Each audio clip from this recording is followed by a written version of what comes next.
Hi students, last వీడియోలో మనం వచ్చేసి వ్యాపార గణాంక శాస్త్రం గురించి కొంచెం అంటే శాస్త్రాత్మకంగా అంటే ఒక సిస్టమిక్ పద్ధతి ఎలా ఉంటుంది, అంకమధ్యమము, సగటు ఎలా చేస్తాము, అలాగే మధ్యగతము, బహుళకము వాటి యొక్క పద్ధతులు ఏంటి అనేది అక్కడ ఎక్స్ప్లెయిన్ చేసుకోవడం జరిగింది. ఈ వీడియోలో వచ్చేసి మనకి ఓన్లీ వచ్చేసి అంకమధ్యమం గురించి మనం డిస్కస్ చేయడం జరుగుతుంది. అంకమధ్యమము అంటే ఏమీ లేదండి, సగటు అని అంటాము.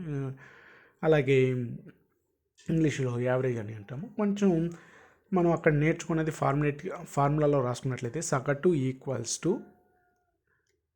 రాసుల మొత్తము బై రాసుల సంఖ్య అని మనం ఒక ఫార్ములా అంటే ఒక సూత్రాన్ని మనం ఇక్కడ ప్రిపేర్ చేసుకోవడం జరిగింది. అయితే మనం చిన్న ఎగ్జాంపుల్ ద్వారా ఎక్స్ప్లెయిన్ చేసుకొని చిన్న ప్రాబ్లమ్ని మనం ఇక్కడ డిస్కస్ చేసుకున్నాము.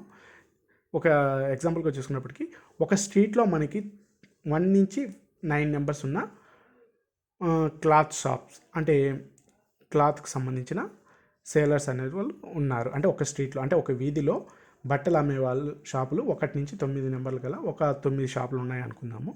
అక్కడ ఆ వీధిలో డిమాండ్ సమానంగా ఉంది. అదేవిధంగా వాళ్ళకి ఇచ్చే సప్లై కానివ్వండి, ఎంప్లాయీస్ కానివ్వండి, వాళ్ళకి ఇచ్చే యాక్సెసరీస్ కానివ్వండి అన్నీ సమానంగా ఉన్నాయి. కాకపోతే వాళ్ళు ఎలా చేశారు ఏంటి అనేది ఒకసారి ఎగ్జాంపుల్తో చూసుకున్నట్లయితే మనం 1 నుంచి 9 షాప్స్ ఉన్నాయి.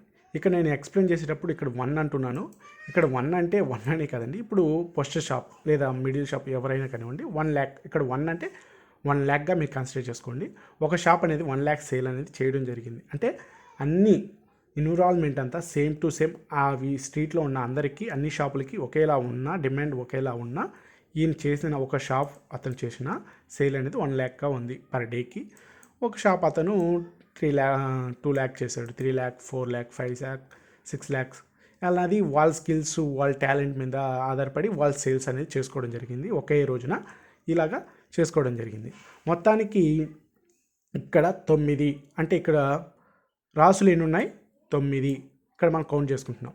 ఎగ్జాంపుల్గా చెప్తున్నాను సింపుల్గా. ఒక 9 నుంచి 9 వరకు మనకి నెంబర్స్ తీసుకుని 1 నుంచి 9 వరకు నెంబర్స్ తీసుకుని ఇక్కడ నేను ఎక్స్ప్లెయిన్ చేస్తున్నాను. ఒక 9 షాపులు ఇలాగా 1 lakh నుంచి 9 lakh వరకు ఆ షాపుల వారు 9 షాపుల వారు చేసుకోవడం జరిగింది, అంటే సేల్స్ చేసుకోవడం జరిగింది.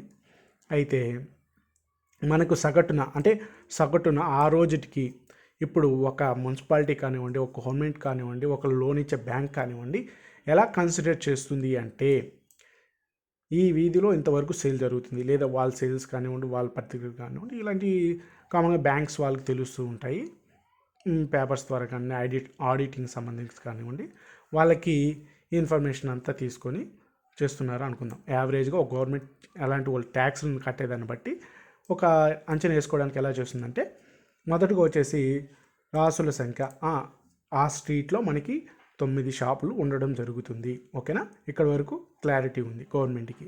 నెక్స్ట్ వచ్చేసి రాసుల మొత్తం అంటే వాళ్ళు మనకి ఈ మంత్న లేదా ఇయర్లీ ఎంత ట్యాక్స్ కట్టారు అనేది చూసుకునేటప్పటికి ఇప్పుడు ఈ రోజుకి ట్యాక్స్ వేసుకుందాము. ఇక్కడ ఉంది మొత్తం వీళ్ళు చేసిన సేల్ ఎంత, సేల్ వచ్చేసి మనకి 45 lakhs అనేది రావడం జరిగింది. ఆ స్ట్రీట్లో వాళ్ళు 45 lakhs అనేది ఒక్కరోజు సేల్గా చేయడం జరిగింది. ఓకేనా, దీన్ని ఉపయోగించుకొని మనం సగటున అన్ని ఎన్విరాన్మెంట్స్ కల్పించిన ఒక షాప్ అనేది ఎంతవరకు మనకి ప్రాఫిట్స్ అంటే గెయిన్ చేయడానికి ఆ స్ట్రీట్లో అవకాశం ఉందా అనేది క్యాలిక్యులేట్ చేయాలి. మొత్తానికి మనకు వచ్చేసి 9 షాపులు ఉన్నాయి కాబట్టి ఇక్కడ 9.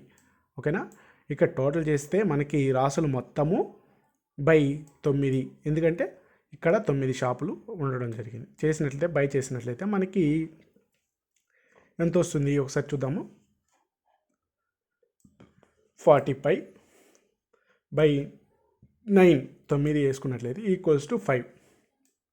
ఏంటి, అక్కడ ఉన్న మ్యాన్ పవర్ కానివ్వండి, స్ట్రీట్లో ఉన్న ప్రతి ఒక్క ఎన్విరాన్మెంట్ని సమానంగా పంచినట్లయితే ఈచ్ షాప్ 5 lakhs అనేది ప్రాఫిట్ చేసుకోవడానికి లేదా సేల్ చేయడానికి అవకాశం ఉందని గవర్నమెంట్ అనేది అజ్యూమ్ చేసుకుంటుంది. దీన్ని యావరేజ్గా మనం కన్సిడర్ చేస్తాము.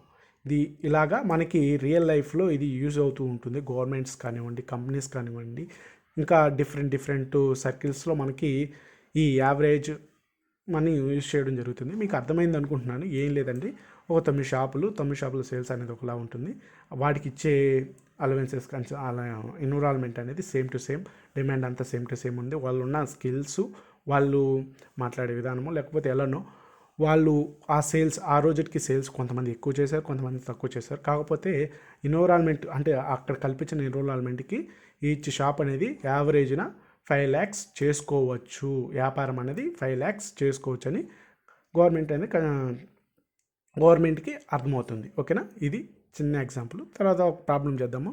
ఇక్కడ వచ్చేసి మన స్కూల్ లేదా పాఠశాలలో 10 మంది విద్యార్థుల మార్కులు ఇలాగా వచ్చి ఉన్నాయి. అంటే స్కూల్లో ఉన్న విద్యార్థుల మార్క్స్ అనేది ఒక 7, 19, 20, 6, 19, 15, 1 ఇలాగా ఒక 10 మంది విద్యార్థుల ఇక్కడ నేను ర్యాండమ్గా తీసుకొచ్చి చెప్తున్నాను. ఓకేనా, ఇలాగా మార్క్స్ అనేది రావడం జరిగింది. అంటే 20కి ఇలాగా మార్క్స్ అనేది రావడం జరిగింది. 10 మందికి 1 నుంచి 20 మార్కులకి ఎగ్జామ్ పెట్టినట్లయితే ఒక 10 మందికి ఇంత మార్క్స్ అనేది రావడం జరిగింది. అయితే మనం దీన్ని ఎలా చేస్తాం ఏంటి అన్నది ఇది తెలుగు మీడియం వాళ్ళు ఫార్ములా రాసేటప్పుడు ఇలా రాయొచ్చు.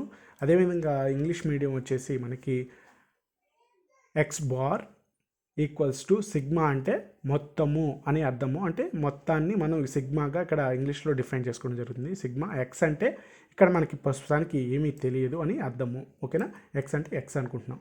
ఎన్ని అంటే నెంబర్ ఆఫ్ అంటే ఇక్కడ చెప్పుకుంటాం కదా, సంఖ్య అంటున్నాం కదా, దీన్ని ఎనతో రిప్రజెంటేట్ చేసుకుంటాము. సిగ్మాని మొత్తంతో రిప్రజెంటేట్ చేసుకుంటాము. 𝑥∗ అనేది సగటుకి రిప్రజెంటివ్గా ఉంటుంది. మనం రాసేటప్పుడు ప్రాబ్లమ్ని మనం 𝑥∗ బార్ అనేది పైన ఉంటుంది, సిగ్మా x/n అనేది రాసుకుంటాము. ఓకేనా, వేసాము. నెక్స్ట్ దాన్ని అసైన్ చేసుకోవాలి. ఎక్కడ అసైన్ చేసుకోవాలి? ఫార్ములాలో అసైన్ చేసుకున్నట్లయితే = ఇక్కడ మనకి ఏదైతే మార్క్స్ వచ్చాయో 7 నుంచి 14 వరకు ఇక్కడ మనం యాడ్ చేసుకోవాలి. ఈ నెంబర్స్ అన్నింటినీ యాడ్ చేసుకోవాలి బై ఇక్కడ రాసుల సంఖ్య. ఇక్కడ మనకి 10 అన్నది 10 మంది అన్నది సంఖ్య, అంటే విద్యార్థుల సంఖ్య, వాళ్ళకు వచ్చిన మార్క్స్. ఓకేనా, ఇలా ఉన్నాయి. దాన్ని మనం 10 మంది ఇక్కడ రాసుకున్నాము.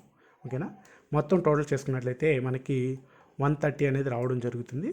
ఈ 130ని ఇక్కడ వేసుకుంటాము బై 10 అనేది ఏం చేంజ్ కాదు, స్టూడెంట్స్ అంతే. కాబట్టి దీన్ని బై చేసినట్లయితే 0కి 0 పోతుంది, 1 3 అలాగే బై 1 ఉన్న 0 ఉన్న ఒకటే. కాబట్టి మనకి 13 అనేది సగటుగా రావాల్సి ఉంటుంది. అంటే ఆ క్లాసులో 10 మంది స్టూడెంట్స్కి 20కి ఎగ్జామ్ పెట్టినట్లయితే యావరేజ్న ఖచ్చితంగా ఒక యావరేజ్న 30 మార్క్స్ తెచ్చుకునే అవకాశం ఉంటుంది అనేది ఇక్కడ యావరేజ్ చేసుకుంటున్నాం. ఓకేనా, ఈ వీడియో మీకు అర్థమైంది అనుకుంటున్నాను. అదేవిధంగా ఇంకొక ఎగ్జాంపుల్ ద్వారా అక్కడ ఎక్స్ప్లెయిన్ చేసుకున్నాము. మనకు వచ్చేసి మన స్కూలు లేదా కొంతమంది విద్యార్థులు.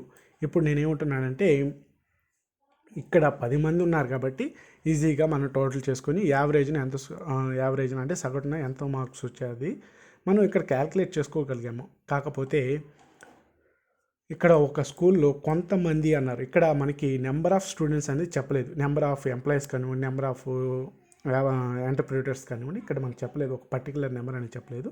వాళ్ళకి వచ్చిన మార్క్స్ ఇలా ఉన్నాయని చెప్తున్నాడు. అంటే వాళ్ళకి వచ్చిన ఫలితాలు ఇలా ఉన్నాయి అంటున్నారు. ఇక్కడ చూసినట్లయితే ఇలా ఉంది. ఇక్కడ చాలా నెంబర్స్ అనేది రావడం జరిగింది. సరే, ఇలా ఉన్నా కూడా చేసేయచ్చు అనుకుందాం. నెక్స్ట్ ఇలా ఉంది, 9 నుంచి ఇలా ఉంది, ఒక 25 మెంబర్స్ అనుకుందాం. ఇక్కడ ఒక 20 మెంబర్స్ అనుకుందాము. ఇలా ఉన్నప్పుడు మనం వీటన్నిటినీ ప్రతి ఒక్కదాన్ని యాడ్ చేసుకుంటూ పోవడం అంటే చాలా ప్రాబ్లమేటిక్గా ఉంటుంది. దీని ఒక మనం వర్గీకృత దశాంశంగా మార్చుకున్నట్లయితే అంటే వర్గీకృతం ఎలా చేసుకుంటున్నాము? ఇప్పుడు ఇక్కడ 9 ఉంది, మళ్ళీ 9 ఎక్కడైనా రిపీట్ అయ్యిందా, లేదా 69 ఉంది, 69 ఎక్కడైనా రిపీట్ అయ్యిందా అని చెక్ చేసుకుంటూ ఉండకుండా మనం ఒకసారి దాన్ని ఒక అసెండింగ్ ఆర్డర్లో అంటే ఆరోహణ క్రమంలో అమర్చుకున్నట్లయితే, ఎగ్జాంపుల్గా చెప్తున్నాను, అంటే పై డేటాని తీసుకొని నేను చెప్పట్లేదు, ఎలా రాసుకుంటామంటే ఇలా రాసుకుంటాము. ఒక 10 అనేది ఆ సిరీస్లో అనేది ఒకసారి రావడం జరిగింది, 20 అనేది ఒకసారి రావడం జరిగింది, అలాగే 36 అనేది ఒక 3 టైమ్స్ రావడం జరిగింది, అలాగే 40 అనేది ఒక 4 టైమ్స్ రావడం జరిగింది, 50 అనేది 3 టైమ్స్ రావడం జరిగింది. ఇలా రాసుకున్నట్లయితే మనకు కొంచెం క్లారిటీ ఉంటుంది. కానీ ఇలా రాసుకున్నా కానీ మనం టోటల్ చేయడం అనేది కొంచెం ఇబ్బంది అవుతుంది. అందువల్ల మనం ఇంకొక పద్ధతిని అంటే ఒక బాక్స్ లేదా ఒక టేబుల్ వేసుకొని దాన్ని ఎలా అరేంజ్ చేసుకోవాలంటే ఇలా అరేంజ్ చేసుకుంటాము. ఇక్కడ చూసుకున్నట్లయితే మార్క్స్ అని పెట్టుకుంటాము. విద్యార్థులే ఇక్కడ వేసుకుంటాము. వాళ్ళకి వచ్చిన మార్క్స్ వచ్చేసి మనకి 10 మార్క్స్ వచ్చిన వాళ్ళు ఒక విద్యార్థి ఉన్నారు, 20 మార్క్స్ వచ్చిన వాళ్ళు ఒక విద్యార్థి ఉన్నారు. ఓకేనా, 36 మార్క్స్ వచ్చిన వాళ్ళు మనకి 33 మెంబర్స్ ఉన్నారు కాబట్టి 40 వచ్చిన వాళ్ళు 4 మెంబర్స్ ఉన్నారు, 50 వచ్చిన వాళ్ళు 3 మెంబర్స్ ఉన్నారు. చూసాం కదా, అలా వేసుకుంటాము. ఓకేనా, ఇలా వేసుకుంటాము. ఓకే, అలా ఈ నెంబర్స్ ప్రకారం వేసుకుంటున్నాము.